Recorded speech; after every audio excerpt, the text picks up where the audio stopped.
All right, let's just get right into it. There's this massive wave coming for small and medium-sized businesses, and it's called ESG compliance. Now, for a lot of companies, it feels like a test you're being forced to take, but nobody ever gave you the textbook.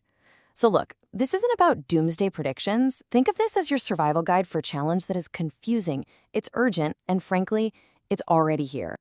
I want you to picture this, because it's happening in offices everywhere right now. You get that email from your biggest, most important client, and attached is this massive 40-page questionnaire. It's just full of jargon you've never seen before. And your very first thought, that gut reaction, is, can we just not do this? Can we make this go away? The simple answer? Nope, you can't. And that blunt reality, that single word, is what triggers the panic. Because ignoring these requests just isn't an option anymore. The stakes are way too high. So let's break down what actually happens in that moment. We're calling it the ESG panic signal. And believe me, it is a very specific kind of shock to the system. So the panic really hits when the team opens that file and realizes three things all at once. First off, they have no data. I mean, they might be a great company, but good intentions don't fill out a spreadsheet. Second, the deadline is just insane. We're talking maybe 2 weeks. And to top it all off, every single customer sends a slightly different version, so you can't even copy and paste. It is a perfect storm of stress. And if you're feeling this, you are absolutely not alone. This isn't some rare problem, it's the norm.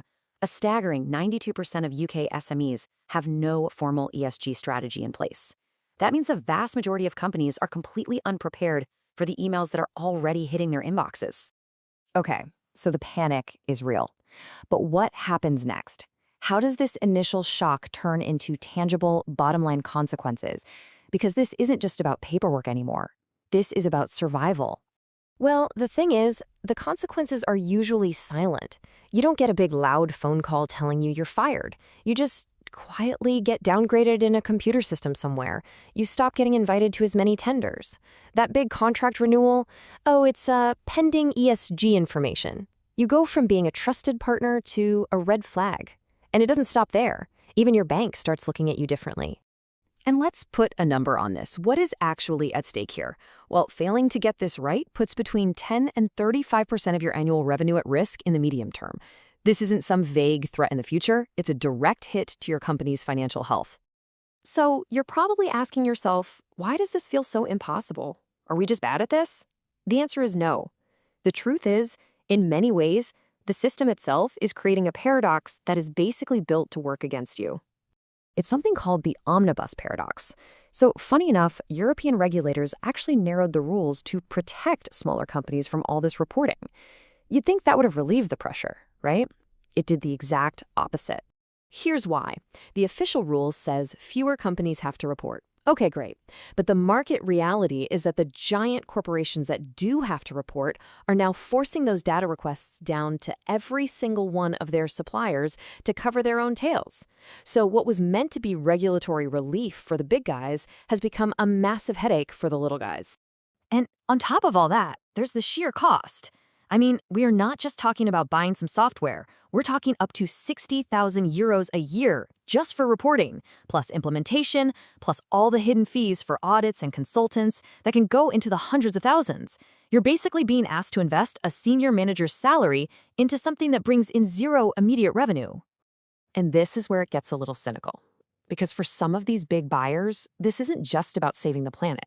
It's a really convenient excuse to consolidate their supply chain. They can cut dozens of smaller suppliers, which makes their reporting way simpler, and they get to call it a sustainability improvement. So you put all these pressures together, the paradox, the cost, the hidden agendas, what's the result? Well, we are witnessing the birth of a two-tier economy, a clear, painful split between the ESG haves and the ESG have-nots. It really creates this stark divide. On one side, you've got the ESG-capable SMEs.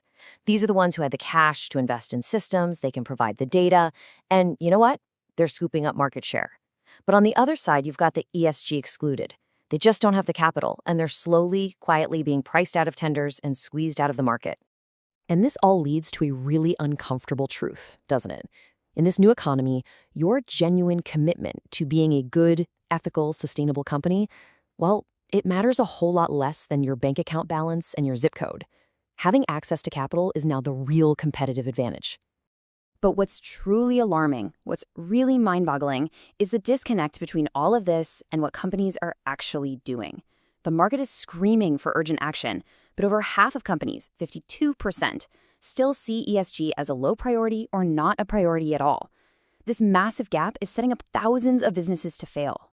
And that brings us to our final and maybe the most important point of all. The entire way this system is structured creates a fundamental conflict, a battle between doing the paperwork and doing the actual work. It's compliance versus innovation. We're calling it the innovation paradox. It's this catch-22 where the insane cost of proving you're sustainable is the very thing that stops you from being able to afford to become more sustainable. I mean, just think about it. That 50,000 euros you had to spend on an audit, that could have been a down payment on solar panels for your roof. The money you spent on consultants, that could have gone into R&D for a greener product, but instead it all went towards proving your compliance on paper.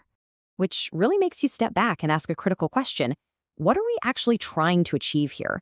Is the goal to create real, tangible change in the world, or is it just to create a perfect, auditable paper trail? Because right now the system seems to be rewarding the paper trail.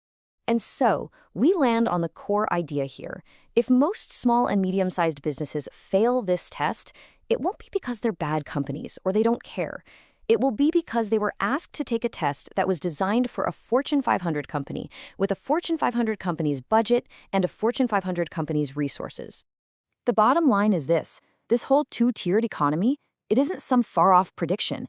It's being built right now, in every procurement decision, in every contract renewal, every single day. The divide is forming as we speak. So the only real question left to ask yourself is, which side of it is your business going to be on?